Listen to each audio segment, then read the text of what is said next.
Hello, सत श्री अकाल। क्या हाल चाल सबका। आज हम फिर हाजिर हैं एक नए लेक्चर के साथ। गुरजिंदर लॉ क्लासेस में आपका स्वागत है। अगर आपने मेरा चैनल सब्सक्राइब ना किया हो तो नीचे सब्सक्राइब का बटन दबाएं और साथ में घंटी का जो आइकन है उसको भी दबाएं ताकि मेरी आने वाली वीडियोस आपको मिलती रहे। आज हम बात करेंगे cheque bounce negotiable instrument act. Starting इसमें कैसे की जाती है, क्या क्या इसके अंदर रिलीफ होते हैं, कंप्लेंट कैसे फाइल की जाती है, लीगल नोटिस क्या होता है, ये सब इस पर चर्चा करेंगे। सबसे पहले एक उदाहरण के तौर पे हम समझते हैं कि दो व्यक्ति हैं, एक का नाम है ए, एक का नाम है बी। अब ए ने बी को एक चेक दिया,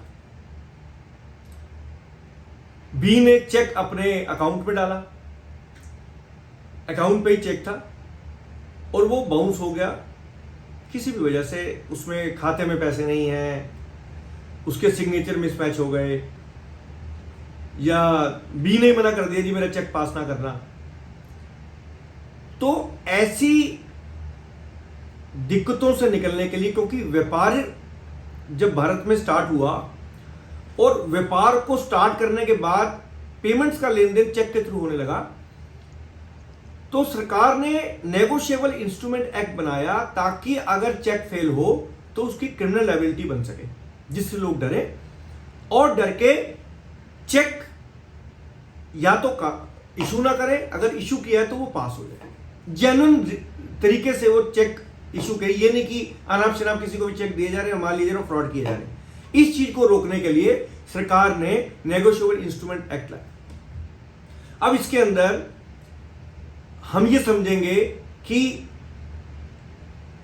आगे चल के जब चेक फेल हो जाता है तो कितने कितने दिन में और कैसे कैसे कंप्लेंट फाइल होती है, क्योंकि इसके अंदर एक लिमिटेशन का बड़ा क्लॉज है और लोग ये समझते ही नहीं कि चेक फेल हो गया, पड़ा हुआ है, उससे बात कर रहे हैं दूसरी पार्टी से, और दूसरी पार्टी से बात करते करते वो सालों बीत गए, चेक का कोई यूज ही नहीं रह गया।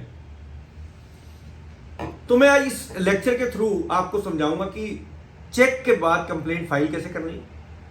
तो सबसे पहले हम इस चीज से समझते हैं कि जब चेक बी ने अपने बैंक में डाला पेश होने के लिए, जो कि ए ने इशू किया था, और वो बाउंस हो जाता है, तो जिस दिन उसका रिटर्निंग मेमो आएगा वहां से लिमिटेशन स्टार्ट होती है कि 30 दिन के अंदर बी के द्वारा ए को एक लीगल नोटिस दिया जाएगा कि भाई तेरा ये चेक तूने इसलिए दिया था, तेरा चेक फेल हो गया, और जिस दिन तेरे को ये नोटिस मिले 15 दिन के अंदर मुझे पेमेंट कर दे। अब जिस दिन पहली लिमिटेशन क्या थी कि जिस दिन रिटर्न मेमो आया, बैंक से वापस आया चेक, रिटर्न मेमो जो डेट है वहां से 30 डेज 30 दिन के अंदर आपने लीगल नोटिस भेजना है कि भैया ये चेक का अमाउंट मुझे वापस दे दे, क्योंकि तूने ये चेक दिया था, ये फेल हो गया। आपने लीगल नोटिस भेज दिया, तो लीगल नोटिस जिस दिन उसे मिलेगा उस दिन से 15 दिन फिर काउंट करेंगे आप। तो 15 दिन काउंट करने के बाद अगर पेमेंट नहीं आती तो जिस दिन 15 दिन खत्म होते हैं, यानी 16वें दिन से 16वें दिन लीगल नोटिस मिलने के बाद वहां से 30 दिन के अंदर आप मजिस्ट्रेट कोर्ट के अंदर कंप्लेंट फाइल कर सकते हैं। सबसे पहले फिर दोबारा से एक बार मैं क्लियर करता हूं नए एडवोकेट्स को, नेगोशिएबल इंस्ट्रूमेंट एक्ट के अंदर सेक्शन 138 के अंदर ये कंप्लेंट फाइल होती है। इसके अंदर प्री रिक्विजिट ये है कि आपने जिस दिन आपका चेक फेल हुआ, आपका रिटर्निंग मेमो आया बैंक से, उस तारीख से लेकर 30 दिन के अंदर आपने नोटिस देना है, लीगल नोटिस दूसरी पार्टी को। जिस दिन लीगल नोटिस दे देते हैं और जिस दिन उसको मिल जाता है उस दिन से लेकर 15 दिन तक आपने वेट करनी है कि वो पेमेंट आ जाए, और जिस दिन वो 15 दिन खत्म हो जाएंगे वहां से 30 दिन तक के बीच में आपने मजिस्ट्रेट के पास कंप्लेंट फाइल करनी है 138 नेगोशिएबल इंस्ट्रूमेंट एक्ट के अंदर। ये तो है लिमिटेशन की बात। अब ज्यूरिडिक्शन कैसे हम बताएंगे कहां पे फाइल होगा।